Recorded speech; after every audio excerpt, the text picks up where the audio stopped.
Bonjour, c'est Cyril encore. On est le 19 avril 2022. Alors, je viens sur la trompette une seconde fois aujourd'hui et je viens proclamer le retour de notre Seigneur Jésus-Christ. Soyons tous bénis. Amen et alléluia. Alors, nul n'est à l'abri de la séduction. Nul. Regardons ce que Jésus-Christ nous dit. Comme Jésus s'en allait au sortir du temple, ses disciples s'approchèrent pour lui en faire remarquer les constructions. Matthieu 24.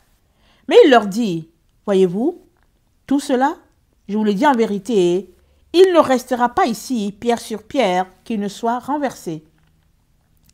Il s'assit sur la montagne des Oliviers, et les disciples vinrent en particulier lui faire cette question.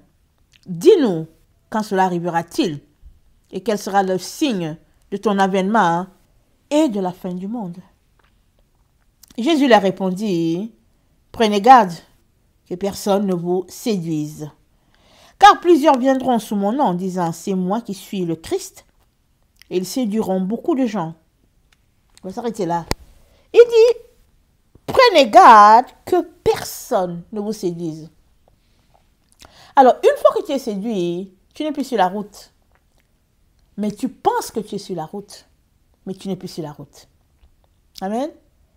Alors, mais comment savoir si on est séduit ou pas? Surtout que on a grandi en tant que chrétien, ou bien enfant de Dieu, dans beaucoup de doctrines forgées par-ci, par-là, qui n'ont rien à voir avec la doctrine du Père. Rien. On a grandi comme ça. Alors, tu grandis dans l'église, la doctrine, comment on appelle ça là, des églises luthériennes, évangéliques, tu te dis que c'est nous qui avons la bonne doctrine. Et quand tu vas chez les baptistes disent, mais non, c'est nous plutôt. Alors, attends, arrive chez les pentecôtistes. Et ils vont te dire que c'est eux, etc. Mais toutes ces doctrines-là, ça n'a rien à voir avec la doctrine de Jésus. Il y a des bouts dedans qui sont la doctrine de Jésus-Christ, mais elles sont toutes des doctrines montées par les hommes pour pouvoir asseoir une organisation où les gens vont se retrouver pour prier le Seigneur et puis l'adorer et puis bien voilà, à la manière des hommes. Mais si on veut avoir la véritable doctrine, amen, elle est dans la Bible.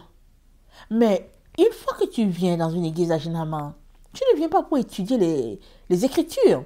Mais non, mais tu vas parce que tu veux retrouver une communauté avec qui tu vas adorer, avec qui tu vas chanter, avec qui tu vas faire des prières. Donc, c'est à cela que la rencontre avec le Seigneur a été réduite dans la vie de plusieurs personnes. Alors, une fois que tu trouves une telle communauté, tu es tellement content que tu attends que le pasteur décortique les choses pour toi. Ou bien si tu es à la maison, tu lis juste un tout petit peu. Et puis, tu attends qu'eux, ils te disent quoi faire. Et tu es là-dedans. Mais si tu faisais juste un pas de plus pour dire, je vais décortiquer, je vais fouiller, mais tu seras étonné. Tu seras tellement étonné que tu vas dire, mais attends, qu'est-ce qui se passe? Comment se fait-il que je n'ai jamais vu ça? Amen. Dans 2 Jean, voilà ce que l'apôtre Jean nous dit. L'ancien à Kyria, l'élu, et à ses enfants, que j'aime dans la vérité. Et ce n'est pas moi seul qui les aime, mais aussi tous ceux qui ont connu la vérité. À cause de la vérité qui demeure en nous et qui sera avec nous pour l'éternité. Que la grâce, la miséricorde et la paix soient avec vous de la part de Dieu le Père et de la part de Jésus-Christ, le Fils du Père, dans la vérité et la charité. J'ai été fort réjoui de trouver de tes enfants qui marchent dans la vérité, selon le commandement que nous avons reçu du Père. Et maintenant, ce que je te demande, Kyria, non comme te prescrivant un commandement nouveau, mais celui que nous avons eu dès le commencement, c'est que nous nous aimons les uns les autres. Et l'amour consiste à marcher selon ses commandements. C'est là le commandement dans lequel vous devez marcher, comme vous l'avez appris dès le commencement. Car plusieurs séducteurs sont entrés dans le monde qui ne confessent point que Jésus-Christ est venu en chair. Celui-là qui est tel, c'est le séducteur et l'antichrist. Donc, il y a plusieurs antichrists. Il dit, si quelqu'un ne confesse pas que Jésus-Christ est venu en chair et en os, il est antichrist. Il va contre la vérité. Mais il y a beaucoup de gens qui confessent que oui, Jésus-Christ a existé, Jésus-Christ est venu en chair, mais pourtant, ils sont contre Dieu. Alors, dans l'appellation d'antichrist, ça regroupe beaucoup d'opposants. Ceux-là qui disent, oh non, mais Jésus n'a même pas existé. Ceux-là qui disent, ok, d'accord, il a existé, mais il ne suit pas sa doctrine. En tout cas, les anti, il y en a plusieurs. Mais c'est à toi et à moi de détecter qui sont les anti qui sont autour de nous et les anti qui sont loin. Et c'est pas facile.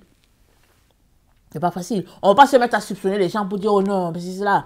Et puis souvent même, tu te retrouves à être anti sans le vouloir au fait. Tu te retrouves à t'opposer à quelque chose de Dieu et tu es anti, alors que si tu connaissais la vérité, tu ne serais pas anti. Mais parce que tu ne connais pas la vérité, tu insistes disant que tu as la vérité, alors que tu es en train de t'opposer à ce que Dieu est en train de faire. Alors il dit, prenez garde à vous-même, afin que vous ne perdiez pas le fruit de votre travail, mais que vous receviez une pleine récompense. Hein? Il dit, prenez garde à vous-même, afin que vous ne perdiez pas le fruit de votre travail, mais que vous receviez pleine récompense. Souvent, hein, quand on marche avec le Seigneur, il nous donne des œuvres afin que nous puissions les pratiquer. Mais une fois que tu es séduit, mais tu n'es plus sur le chemin. Tu n'es plus en train de faire ce que Dieu te demande de faire. Suppose que Dieu t'a demandé d'enseigner aux enfants de 10 à 12 ans. Alors, tu enseignes. Et puis, un monsieur vient là et te dit, écoute, vraiment, il faut laisser tout ça. Il te raconte toutes sortes d'histoires.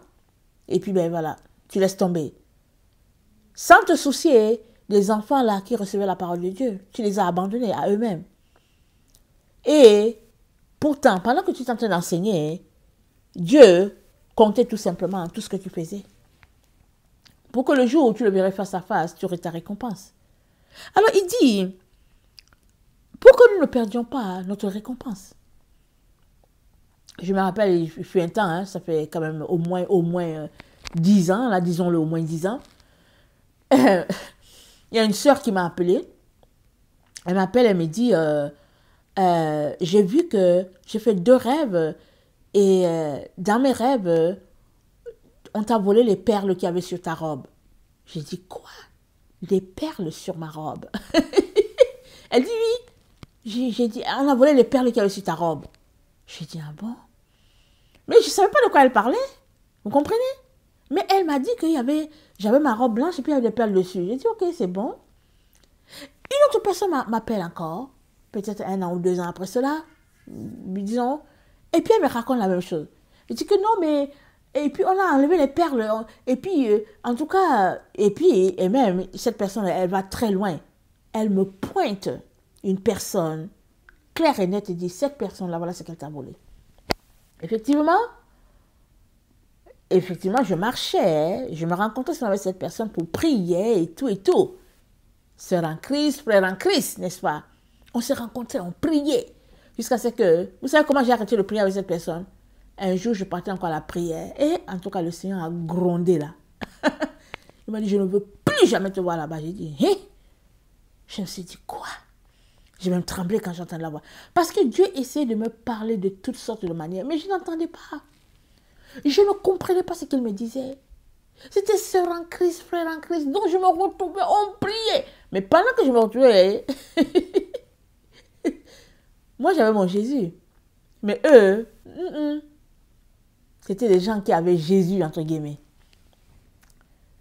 Alors, j'ai passé le temps là-dedans jusqu'à ce que le Seigneur me fasse sortir. Et quand le Seigneur m'a dit que bon, c'est d'autres personnes qui me disent qu'on m'a volé mes affaires. Pour vous dire combien j'étais dans sœur en Christ, frère en Christ. Dès que quelqu'un me dit qu'il est frère en Christ, oh, je l'embrasse, oh, mon frère. Dès que, oh, ma soeur. Et puis, ben voilà. on se retrouve, on mange, et puis bah, voilà, alléluia et tout. Mais est-ce que tu es sûr que cette personne-là, elle est du même esprit avec toi? Est-ce que tu es sûr que cette personne, elle n'a pas une autre vision de toi, et de sorte qu'elle est venue en mission? Qu'est-ce que tu sais? Mais est-ce que toi-même, là, tu veilles de manière à garder ta robe, ta couronne, et puis tout ce qui est à toi? Est-ce que tu veilles? Jésus-Christ nous a dit de veiller. Alors, il dit, dans Apocalypse 16, le verset 15, il dit, voici, je viens comme un voleur. Heureux celui qui veille et qui garde ses vêtements afin qu'il ne marche pas nu et qu'on ne voit pas sa honte. Vous savez pourquoi ce verset-là, je le comprends aujourd'hui? C'est parce que on m'avait déjà volé, que je comprenais. Sinon, je ne comprenais pas ce que ça disait. Et pourtant, je lisais Apocalypse tout le temps, tout le temps. Je ne me sentais pas concernée. Mais, quand Dieu a parlé à d'autres personnes, et on m'avait volé comment? Par le mysticisme. C'est des gens qui disaient qu'ils avaient Jésus, mais ils n'avaient pas Jésus. C'est-à-dire quoi? Ils ont mis la poudre à mes yeux. J'ai dit, frères en Christ, sœurs en Christ, on était unis, mais dans la réalité, je ne suis pas unie à eux. Moi, je suis avec le vrai Jésus, mais eux, ils avaient un Jésus, entre guillemets, et puis, on n'était pas unis. Mais moi, là, quand je priais et tout ça et tout, mais non. Je priais, mais les autres, ils ont fait un pacte avec le diable. Qu'est-ce que je peux prier avec eux? Mais il a fallu que Dieu ouvre mes yeux. Et qu'il me fasse grandir dans ce domaine, avant que je sache que, j'étais pas sur le chemin. Alors, une fois que tu es séduit là, c'est qu'on t'a attiré, on t'a fait quitter du chemin sur lequel Dieu t'a placé, et tu t'es retrouvé sur le pavement ou bien l'accotement. Voilà. Excusez-moi, je ne sais pas si je le dis bien. Tu t'es retrouvé sur l'accotement. Et l'apôtre Jean dit à Kyriadon de prendre garde afin de ne pas perdre le fruit de son travail, mais de recevoir pleine récompense. Alors, il dit, quiconque va plus loin et ne demeure pas dans la doctrine de Christ n'a pas Dieu. Celui qui demeure dans cette doctrine a le Père et le Fils. L'erreur qu'on fait de notre temps, c'est qu'on pense que c'est nous qui avons la doctrine. Les pentecôtistes pensent que c'est eux qui ont la doctrine. Les gens de l'Alliance pensent que c'est eux qui l'ont. Les presbytériens pensent que c'est eux qui l'ont. Les catholiques pensent que c'est eux qui ont. Mais il faut prendre ta Bible et tu sauras quelle est la doctrine que Jésus-Christ a dit. Va lire les écrits de Paul et tu sauras ce que Paul a dit. Parce que Paul a pris le temps d'enseigner là-dessus. Amen. Alors, tu ne peux pas construire ta maison juste en surface. Tu es appelé à aller à la base. C'est vrai qu'on nous a appris que bon, l'Ancien Testament est là, mais on va toujours vers le Nouveau. Et les gens n'aiment pas beaucoup aller là-bas. Et puis, pour conclusion, ils disent que c'est pour les Israélites. Mais toi-même, tu es Israélite. Tu es descendant d'Abraham, que ce soit par la foi ou par le sang. Hein. Tu as besoin de savoir quelle est la base de ta foi. Sur quoi crois-tu? C'est-à-dire que comment a été construit, comment on appelle ça, l'évangile ou bien la doctrine à laquelle tu crois. Ça vient d'où? Tu as besoin de savoir. Il ne s'agit pas juste de savoir que bon, Abraham a quitté Ur, il est allé en Chaldée. Non, tu as besoin de savoir les dérivés de tout ce que Dieu a dit à Moïse. Tu as besoin de les savoir. Et si dedans, tu as quelque chose que le Seigneur veut te montrer, il va te montrer la chose à partir de l'Écriture. Si tu ne connais pas l'Écriture, il ne va pas te parler. Parce que si tu te parle, tu ne comprends pas. Tu ne comprends pas. J'ai dit le jour où je priais, le Seigneur m'a dit Tiferet. Il dit Tiferet, c'est quoi? Mais il insistait tellement sur le Tiferet que j'ai dit, ok, on va taper, on va voir ce que c'est. Alors j'ai tapé, comme j'ai entendu, avec un T à la fin. C'est ma grande surprise. C'était les Séphiro. Et c'est comme ça que j'ai regardé. Et puis bon, effectivement, je me trouvais là, un ou deux points qui étaient différents. Et le Seigneur m'a dit, tu dois continuer d'étudier ça. Parce que ton père Abraham, il étudiait ça. Parce que ceux-là qui sont en Israël, ils ont de l'avance sur vous, les chrétiens. Ils étudient ça dès l'enfance. Alors imaginez un Israélite qui a étudié ces choses-là, en plus qui a servi à Jésus-Christ. Tu comprends qu'il est vraiment réglo. Mais nous, on n'a pas déjà ces éléments-là. Et quand vient le moment de rendre gloire à Dieu ou bien de se sanctifier, on est sélectif. Finalement, on dit que Christ nous a sauvés, on n'a besoin de rien et qu'il ne faut pas nous ramener sous la loi. Les chrétiens, c'est comme ça. Quand ils ne veulent pas faire quelque chose, ils disent que mais non, non, ne nous ramène pas sous la loi. Et que Paul a dit de tout manger. Alors, supposons qu'il l'a dit. Ok? Supposons que Paul a dit de tout manger. Mais j'espère que depuis le temps que tu es devenu chrétien, hein, que tu es sorti de ça alors. Parce que si Paul l'a dit, pour les gens qui n'étaient pas chrétiens ou bien les Israélites, et que toi, tu étais un nouveau chrétien, hein, j'espère que depuis 10 ans, 20 ans, avec le Seigneur, tu es déjà sorti de cela et que tu as commencé à faire ce que Dieu dit dans Lévitique. J'espère pour toi.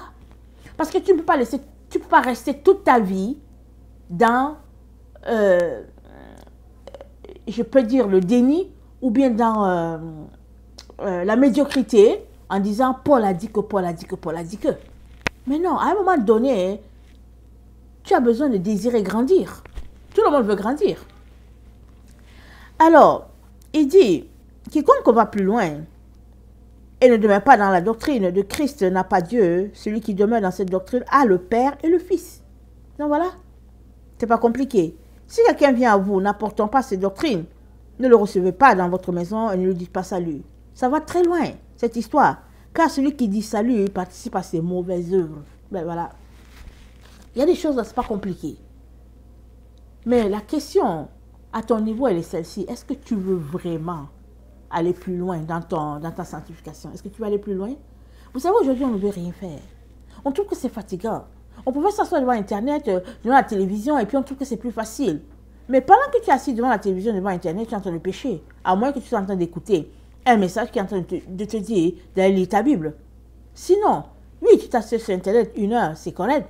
Mais 2 heures, 3 heures, 4 heures, 5 heures, à partir d'un certain moment, tu te rends compte que non, non, il faut changer, il faut quitter là. Colossiens 2, le verset 8. Colossiens 2.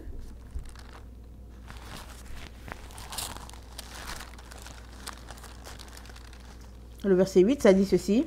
Prenez garde que personne ne fasse de vous sa proie par la philosophie et par une vaine tromperie, s'appuyant sur la tradition des hommes, sur le rudiment du monde et non sur Christ. Car en lui habite corporellement toute la plénitude de la divinité. J'ai suivi une vidéo sur le 666. Ça m'a vraiment fait du bien. C'est un Israélite qui est en train d'expliquer ça. Il disait, il faut que j'apporte un aspect du 666 que les gens n'apportent pas souvent. Il dit le 6, il dit en partant, c'est la tradition. Il dit c'est la religiosité. En partant. Il dit le 6, ça va contre ce que Dieu a établi. Alors en partant, c'est la tradition. La tradition des hommes est portée à aller vers ce que les hommes ont établi. Alors il y a des lois, des règles qui sont établies par différentes dénominations. Si tu ne vas pas fouiller plus loin, hein, tu auras l'impression que c'est Dieu qui les a mis. Mais tu as besoin de scruter pour t'assurer que tu n'es pas en train de pratiquer de l'idolâtrie. Tu as besoin. Et il y a d'autres doctrines qui ont été enlevées, camouflées. D'autres pratiques. Et on pense que c'est nous qui avons la vérité. Et pourtant, non, on n'a pas la vérité. Ça dit, il est important de retourner à la base pour savoir. Il n'y a que Dieu qui peut nous permettre d'aller creuser pour savoir qu'est-ce que les gens d'avant faisaient, qu'est-ce que les gens du 10e, 12e, 13e siècle faisaient, et pourquoi aujourd'hui on ne les fait pas, et qu'est-ce qu'aujourd'hui on fait que les autres ne faisaient. Ça dit, il faut trouver la doctrine. La Bible dit que le libérateur viendra de Sion. Alors, Sion, c'est en même temps Israël, c'est en même temps chrétien, le chrétien. Alors, c'est les deux. Sion, c'est tous ceux-là qui auront laissé leur, entre guillemets, religion ou religiosité, peu importe, pour embrasser ce que le vrai Dieu a dit. Et le vrai Dieu, il n'a pas juste parlé dans le Nouveau Testament pour nous autres, et dans l'Ancien Testament pour les autres, mais il a parlé de telle sorte que on puisse avoir une idée de tout, de toute la Bible. Amen. Alors, tu ne peux pas lire par exemple, tu peux pas lire la Torah ou bien le Pentateuque, si c'est le Pentateuque, et ne pas faire référence au Nouveau Testament. Et tu ne peux pas tu peux pas lire le Nouveau Testament sans aller dans l'Ancien. On a toujours besoin de regarder toute la Bible au fait. Alors, est-ce qu'on est prêt à lever nos balises, nos barrières, afin que Dieu fasse son entrée en nous et qu'il nous donne pleine lumière? Ça dépend de chacun d'entre nous. Souvent, on est là et on veut forcer les choses, on veut imposer notre manière de voir. Mais à partir du moment où tu veux imposer ta manière de voir, tu es en train d'aller contre Dieu. Tu deviens anti. Je suis désolée de dire, tu deviens anti. Tu ne peux pas forcer Dieu à faire les choses selon ce que toi tu penses que c'est ça. Maintenant, si tu as du doute, va fouiller, prends du temps, va à la bibliothèque, va décortiquer. Qu'est-ce que Dieu a dit? Qu'est-ce qu'il n'a pas dit? Qu'est-ce qui a été apporté? Et puis, à tout Seigneur, tout honneur, il est très très important que tu puisses rendre la gloire à qui de droit. C'est très important. On ne peut pas continuer de vivre sur nos leurres, dormir sur nos lauriers et puis disant qu'on a la vérité alors qu'on est tout simplement à l'accotement, comme on dit. Alors, Colossiens 2, le verset 6 à 7 dit ceci. Ainsi donc, comme vous avez reçu le Seigneur Jésus-Christ, marchez en lui. Étant enraciné, fondé en lui et affermi par la foi, d'après les instructions qui vous ont été données et abondez en action de grâce. D'après les instructions qui nous ont été données. Mais ces instructions-là, ce n'est pas les hommes qui nous ont donné ça. Ce sont les apôtres. C'est le Seigneur Jésus. Parce que l'apôtre Paul nous dit que tout l'édifice s'élève.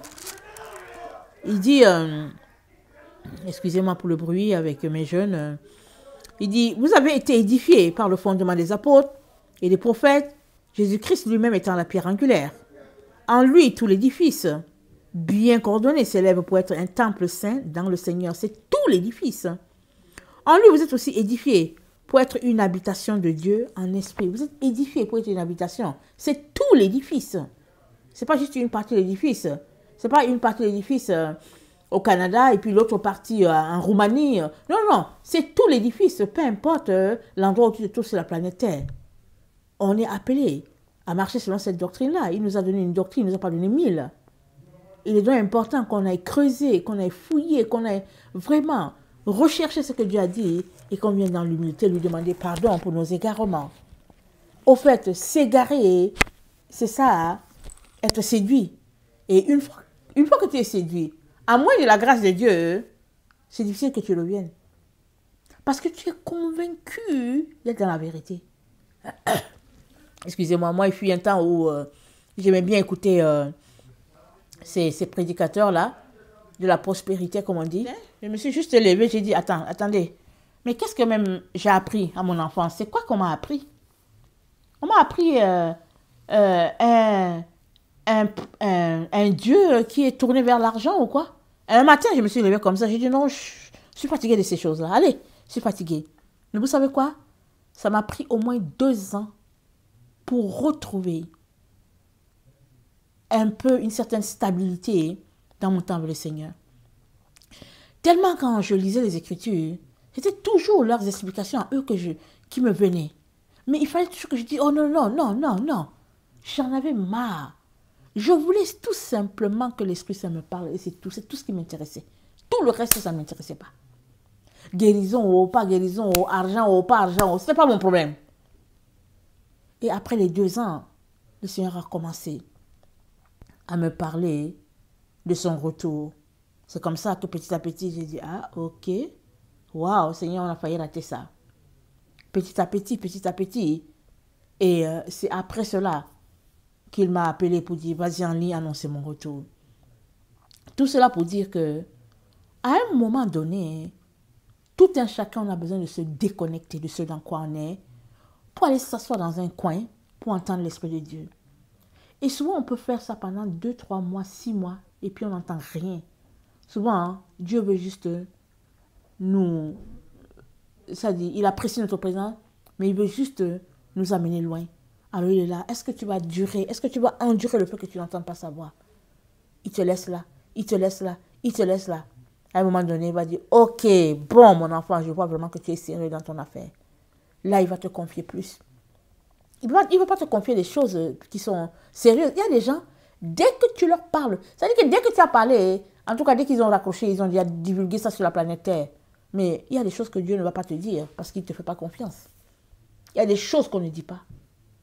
Il y a des choses qu'on ne dit pas. On garde ça juste avec le Seigneur. Et donc, voilà, c'est ça. Donc, que le Seigneur vraiment bénisse sa parole et que vraiment on puisse travailler de manière à connaître la doctrine de Christ et à vivre par cette doctrine-là. Amen. Soyez bénis. Je vous aime beaucoup et Dieu davantage. Maranatha, Jésus revient. Amen et amen.